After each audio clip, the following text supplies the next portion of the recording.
Bromance. Let's talk about the bromance. Hello, this is a Messiah message, and today I'm going to talk about bromance. What is bromance? Bromance is basically when a man loves another man and it's not homosexual. There's no sexuality involved, it's just you love him. And I think what's beautiful about the term bromance is that for centuries, for decades, for millennia, like emotions. See, I can't even say it. Men's emotions. Maybe because I don't have my feet planted on the floor. Now I do. I can channel better. Plant your feet on the floor. You'll channel better. So, bromance. Let's talk about it.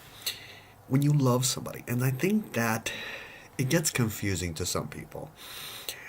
For me, let's talk about my personal story. I am sexually attracted to both men and women, but I'm only specifically sexually attracted to specific man and specific woman. So I'm more of a speciosexual, you know? Like you don't see anybody else. You're like that person. And if someone attractive comes to your doorway and you see them and you're like, "Oh, it's not that you're sexually attracted to them, it's that you want to find out what their soul's all about. What is the journey of this person? What powers, what gifts, what amazing wonderful things can this person reveal?" And because of who I am, I come off extremely intense.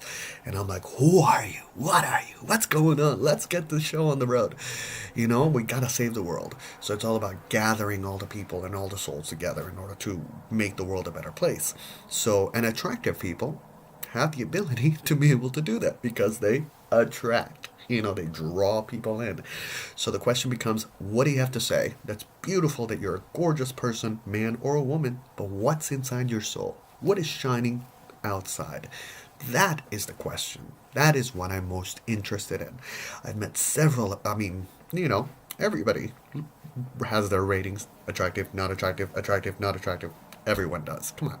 Everyone is beautiful in their own way, but in order to disseminate the information, there's certain people that are important in order to share the information. So for me, that's important.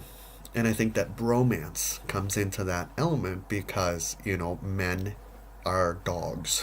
And what I mean by that is that, they're the ones who, with the shares, where women are a little bit more reserved for the most part, and it's an energy, it's a frequency. Of course, everybody's different, and men can be reserved and women can, but there's a specific energies that happen with males and females.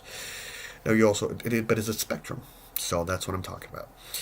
So when it comes into the relationships of men in order to create a better world, I think that there comes into a confusion because I've had male friends, like really, like he's my brother and I love him so much, and other people are like, "You guys are sleeping together," and I was, "No, you love him, right? No, he loves you, right? No."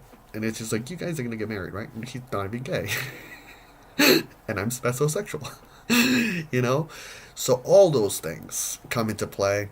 And as a society, we really need to separate the element of "I love you so much" as my brother, as my everything, as my son, as my father, as all the elements of manhood that person embodies in time and space throughout, without the lover element. And why is it important to remove the lover element? Because that person is aligned to somebody else. And when you're sitting and you're like eyeing them and you're looking at them like chicken, like, "Ooh, look at that booty," or "Look at that, chest," or "Look at that breast," you're pulling that person away from their soulmate. And you have to let that person go on their journey. Your soulmate will be revealed through you, through dialogue, communication, not a sexuality. Well, sometimes again, the light of the creator works in weird ways. And everybody has their own path. But the stronger connections, I personally believe, is through friendship. If you want to look at it from a romantic aspect. In regards to, and sometimes I think young men can be confused. Sometimes they love a man so much. And it's like, oh my God. I remember when I was in high school and I was totally enamored with this guy. And I was like, I love him so much. And now that I know the whole story, I'm like, it's a different kind of affection that I have towards that person, and that person's not even in my life. So it's an interesting transformation of life and as a human being that you do. What do you think? Do you agree? Do you disagree? I want to wish you a wonderful, wonderful, wonderful eternity.